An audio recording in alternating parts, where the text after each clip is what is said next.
I made a paddle. This is a Christmas gift for my sister. It's Christmas Day today, so I gotta get this wrapped up, but before I do, I thought I'd show it off a little bit. I made this paddle just using hand tools, and if you're curious about how I did that, that's what this video is going to be about. This is the first paddle I've ever made. I made some mistakes, some I know about, some maybe I don't. So it's not perfect, and this is not going to be an instructional video, but I'll try to show all the steps that I went through making this. The approaches that I took, I started this totally from scratch, so starting from a standing tree. And so this is going to be part 5 in a series of videos about harvesting a white ash that I started last winter, and the whole thing is done with hand tools, so chopping it down with an axe, riving it into planks and billets to use for different things like making a paddle. Axe handle is something I'm going to make in the future, so if you're curious about that, I'll put a link to the playlist in the video description. You can check that out. Because I was starting from scratch, I didn't have step-by-step instructions to follow that would cover the whole project, so a lot of it I was making up, not exactly as I went along, like I planned ahead, but I was coming up with the approach on my own. So I'm sure there's probably better ways to do a bunch of the steps. So if anyone has experience making paddles and has some advice, please leave a comment. That would be helpful for me next time I do it, or for anyone else who wants to take on a similar project. And also, if there's anything I leave out or any clarifications that anyone wants, ask in the comments and I'll do my best to answer. Otherwise, enjoy the video.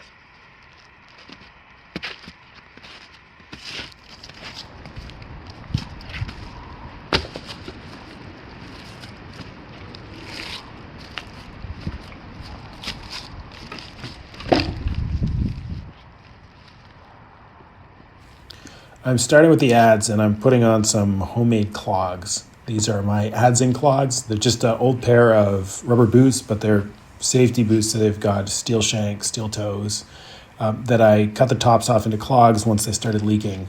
And I'm wearing them partly for safety with the adze, and partly so I have clean footwear, so I'm not getting gravel and grit onto the wood that I'm hewing with the adze, because this is a really nice old vintage adze, and I'm kind of protective of it.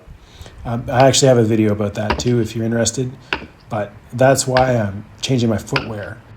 The piece of lumber that I'm working on is the outside plank, so kind of a part round plank from the butt end of the log, and I'm using the adze to hew it so it's approximately a flat plank, so that I can start working on it with finer tools like scrub plane. The adze is a number 2 James Hoarth carpenter's adze, so it's about 4 pounds. It's on a 36-inch rock elm handle that I made, and it's pretty good for this kind of work. I think this is exactly the type of adze that you would use for this sort of job historically.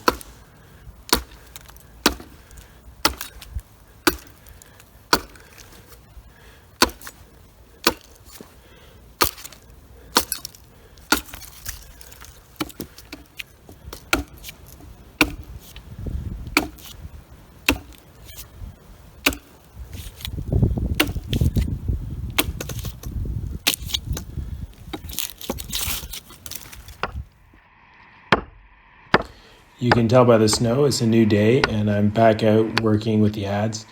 I am not an adze expert at all. I've just kind of tried to figure it out and muddle through.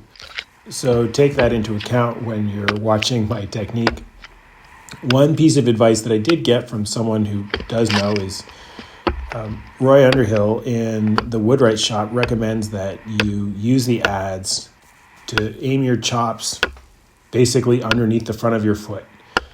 You lift your toes up, and that basically means that any missed strikes or glances kind of get caught under your foot instead of skipping up towards your toes or ankles or shin. So I've tried to follow that. It's seemed to work, although I've definitely shaved off a couple layers of the soles of these clogs. Another benefit that's supposed to happen when you work this way with the adze is that by working under your foot, you help prevent some tear out. Anyway, another name for the carpenter's adze is the foot adze or carpenter's foot adze. So I guess it all makes sense. The basic approach that I'm using with the adze is to chop relief cuts into the wood and then hew off the chips between them for stock removal. And then once I've removed most of the stock, then I do more kind of smoothing, hewing chops and take off less wood. Try to get this rived piece of log to look something like a board or a plank for the next step.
Okay, that'll do for now.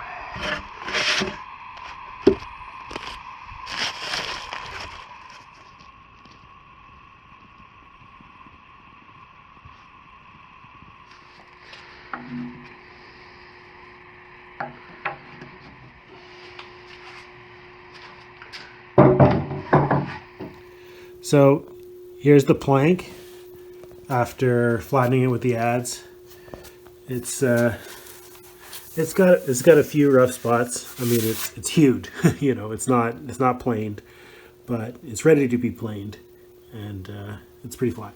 So I feel good about where I'm at, going on to the next phase. So here's the next phase. I've got this long, low workbench that I put together basically for this, and I'm using a record number 4 plane that's been modified to be a scrub plane so that it can hog off material quickly, and that's what I'm doing. And my objective here is to flatten one side of the plank, joint it, and use that as the reference face. So I'm working towards that, basically taking off the really high spots and the roughness left over from hewing.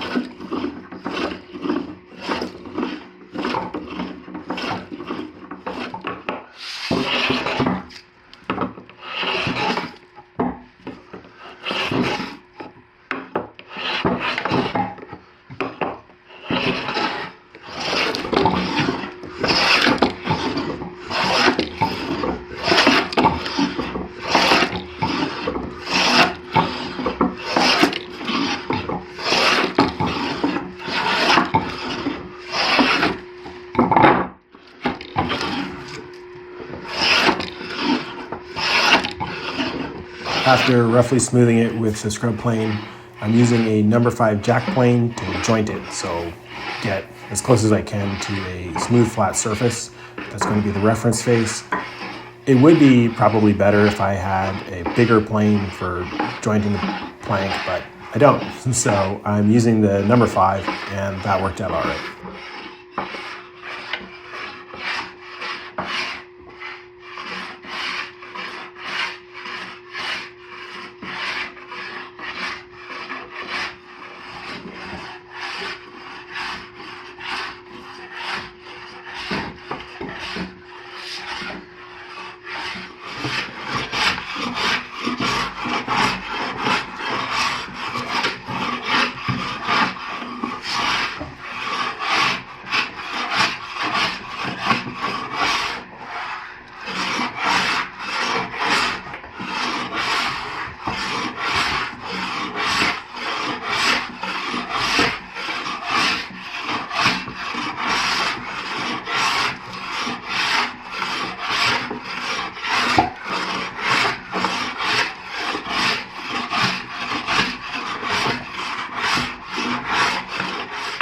I'm drawing the outline of the paddle by tracing this old chestnut brand beaver tail style canoe paddle.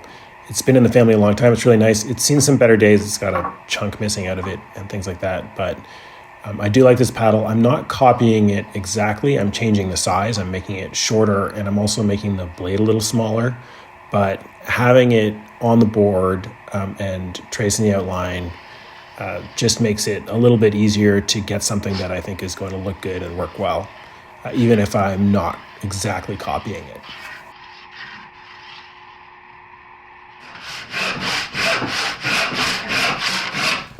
I'm using my rip cut panel saw to cut out the outline.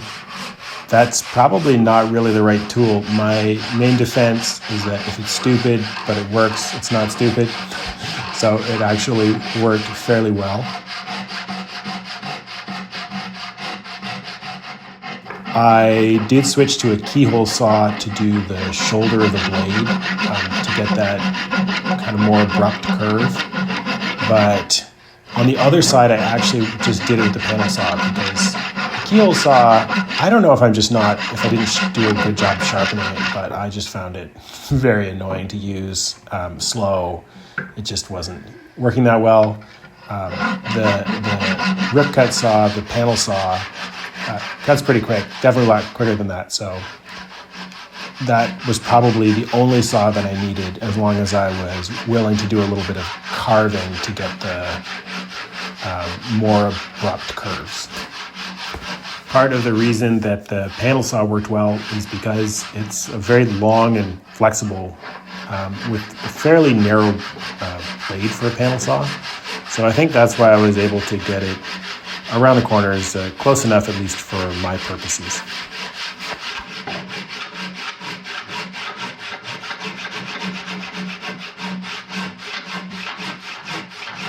Of course, at one point, I did cut into my workbench. I won't be able to do the curves on the handle part with the panel saw. Of course, it's just not going to do that sort of tight angle, but I'll be able to do that afterwards with the drawknife.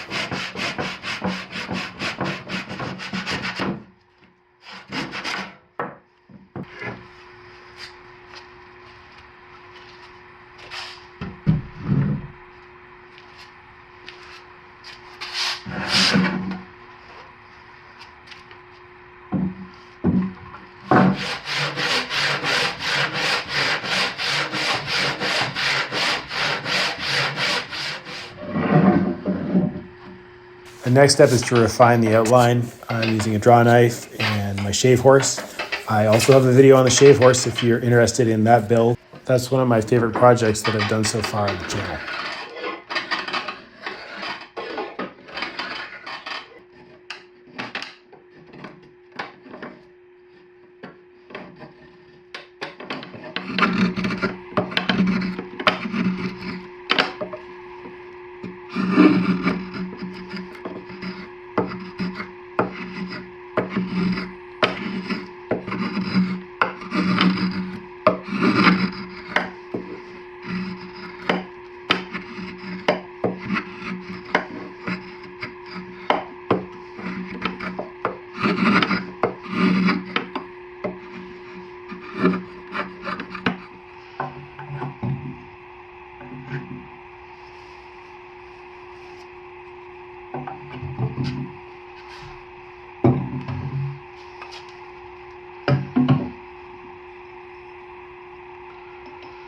These holes and bench dogs that I made worked pretty well in a bunch of situations, but in some other ones, I just ended up sitting on the paddle to hold it. I think that was really the most important technique, is just body weight.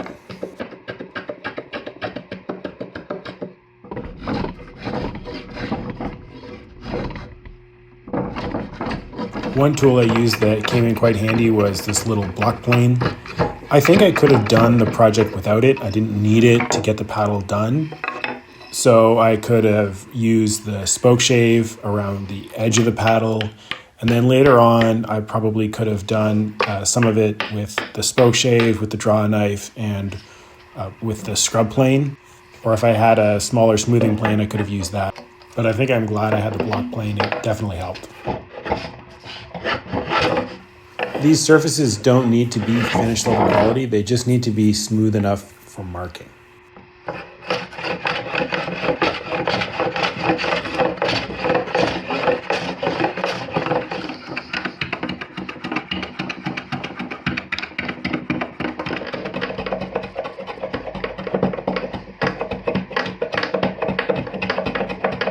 I used a spoke shave to finish up some of the tight inside curves. I used a combination marking gauge and mortise gauge to set a center line and also to set the width of the shaft based on the paddle that I was using as a reference. I was able to use a marking gauge / mortise gauge to mark out the paddle because of the flat reference face that I established earlier, so that was the reason that I did that. I made some mistakes scratching out the mark with the gauge, and they weren't as visible as I wanted anyway, so I went over them with a pencil to make sure that I had the right marks emphasized and well visible rather than the errors that I made. I also had it transition into a thinner width for the blade. That wasn't based directly on the paddle I was referencing. That was a little thicker. And then my plan was, and I eventually did, thin it down kind of by feel or using my judgment about what looked right. So the shaft is going to be 28 millimeters in diameter. It's not going to be a cylinder. It's going to be wider in this dimension than it is in this dimension here. So this is 28 millimeters wide here. It's not going to be as wide here. Then on the blade, I'm targeting 6 millimeters wide for the thin part of the blade. You know, I'm not married to that, but we'll see how it looks as I get closer. That's what I'm going to start working towards.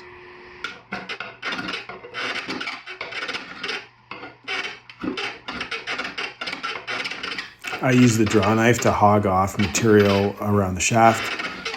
And then I used a hewing hatchet to take off more material at the blade.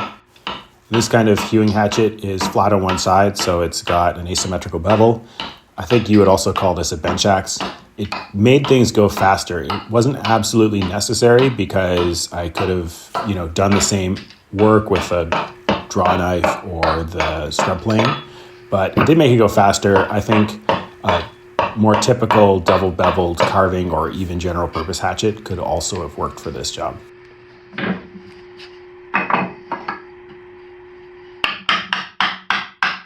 The next step is to start smoothing and thinning the blade with the scrub plane.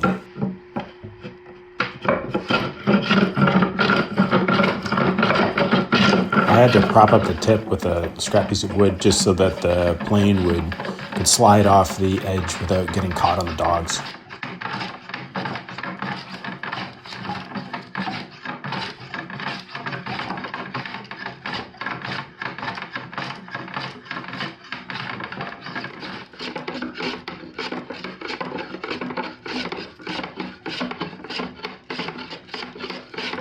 I'm planing in a fan shape, basically starting from the back and the midline and going out towards the edges with the scrub plane. And once I get close to the lines, I am switching over to the block plane, which has a shorter base. The blade is supposed to be flat. It's supposed to be a little bit curved, thinnest towards the edges, a little thicker towards the middle, and thicker towards the back. So a plane with a smaller sole just makes it a little bit easier to shape those contours.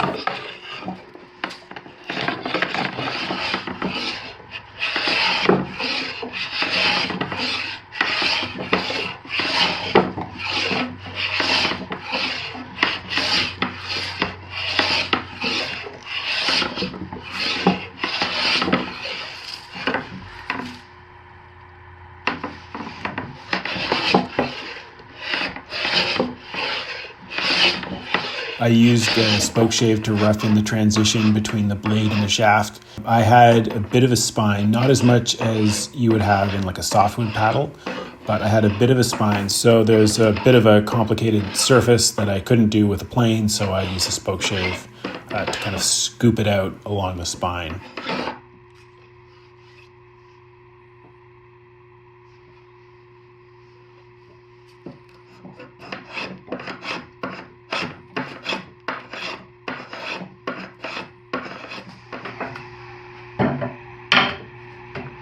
Okay, now it's time to do the other side of the blade. I'm not going to show it again. It's going to be the same as the first side. All right, skipping ahead, I'm just finishing up with the block plane on the other side, and I have successfully created a pretty big pile of shavings at this point. Now it's time to draw in the lines that will show the pattern that I'm going to follow when I'm contouring the grip. I scooped out the hollow part with the spoke shave, basically just switching directions so that the shaving converges at the lowest spot, the hollow where your fingertips go.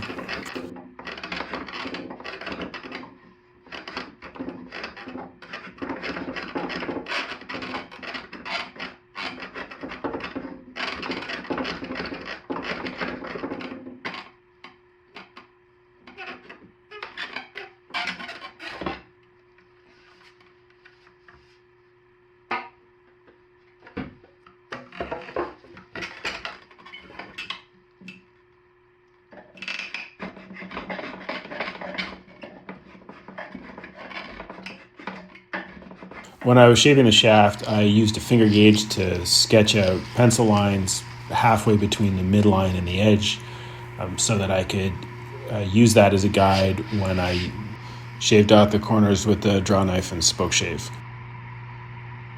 So you may or may not have noticed that I switched spoke shaves by this point. The one I was using, in theory, was nicer. It had the adjustment knobs and things that should make it easier to use, but it's just not a very good one.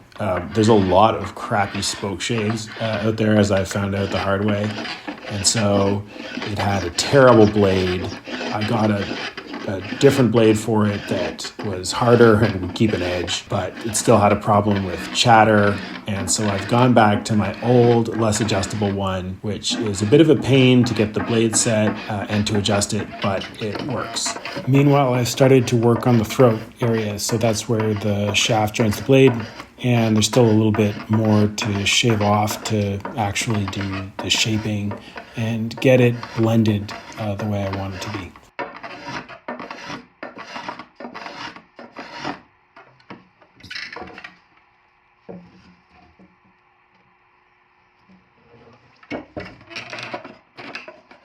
For the grip, I did the same thing that I did on the shaft by using a finger gauge to draw a pencil line where I wanted to take the corner off the spoke shave. Then I blended over the edges with the spoke shave again, got a free hand, just shaping it. Probably could have done this as well, or maybe a little better with a rasp, but the spoke shave worked okay.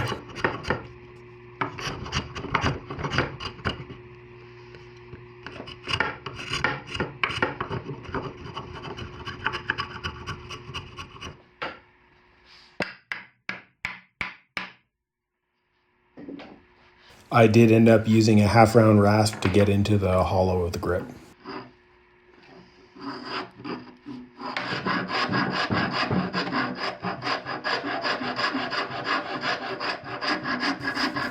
The final shading and smoothing of the shaft and the blade was done with a card scraper.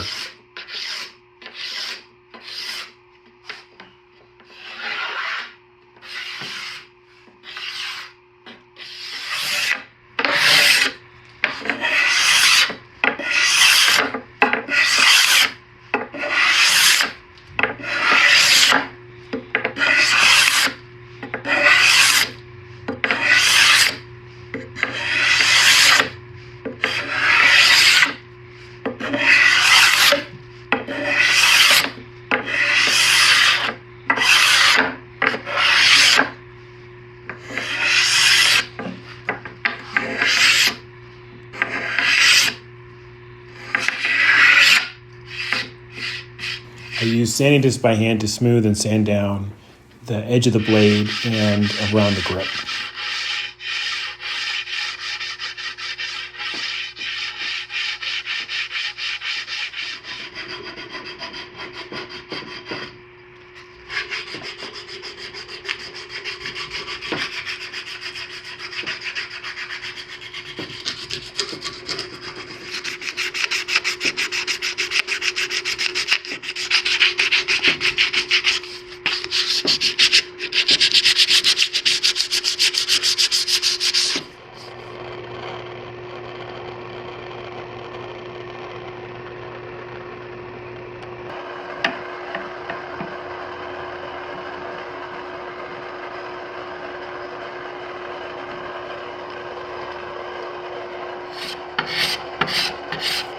I took handfuls of shavings and used those to brush off the sanding dust and to burnish the surface.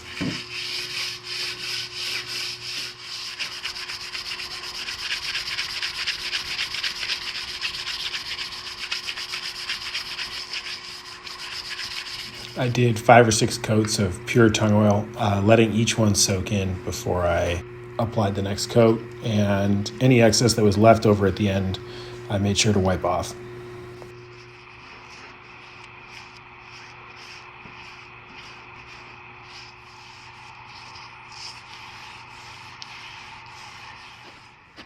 All right, here's the paddle.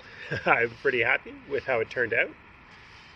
I don't know if you can see that, the shape of it, but it turned out quite nicely. I'm pleased with it. It's not perfect. I learned a lot making it. One of the things that I learned is to make sure that the wood is all the way dry. So it wasn't. That slab I had was drying for not quite a year. I moved it inside to kind of speed it up, but it didn't dry enough so that once it was shaped down and the blade was thin, it started to cup as it continued to dry, and it also started to open up a small hairline crack on this side. And so what I did was I kind of drowned it in tung oil and took a heat gun to it until it was flexible, and I clamped it into shape while it was hot, and that seems to have worked. It's holding its shape for now. Now I think as it continues to dry, it'll try to cup again, so I'm going to keep it clamped while it dries. So yeah, that's a little bit annoying, but it's not a big deal. I'm still very happy with everything, and I think my sister will like it. I think it looks nice. I think it'll push a canoe, and so those are the important things. And all it means is that when I give it to her, I'll have to give it to her with a pair of clamps to make sure it dries straight. And it's still, it's the middle of winter, it's Christmas, so a couple months until canoeing season, and she's going to want to use it, so that's fine. Hope that'll be enough time. I'm maybe unduly confident that'll be enough time. Of course, it'll dry a little slower now that it's got tung oil on it, but yeah, I think it'll be all right. And I'm still happy. I'm still happy with how it turned out. The process of making it was very satisfying, and it wouldn't be a real learning experience if there wasn't a mistake or two. So that's all right. I am really enjoying how the wood turned out. This is the first thing I've finished with the ash, and it's got some curl in the grain. There's a bunch of kind of curly accents here on the blade, came out nice, and also on the shaft. And the tung oil really popped out the grain and gave it a nice warm color without darkening it too much. I really like how the tung oil looks.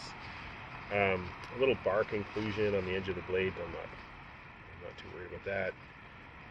And like a few pin knots, but yeah, it gives it character. So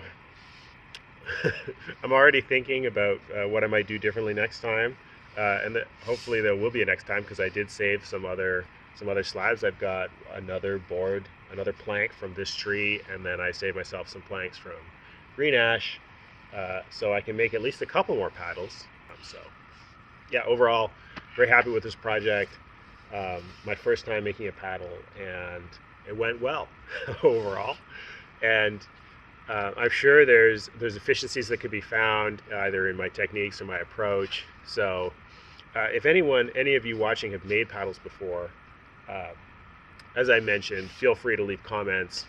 For me, because I'm going to try again. I've got a couple more slabs saved up.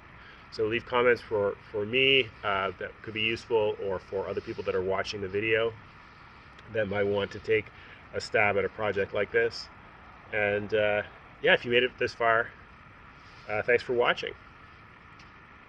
Merry Christmas.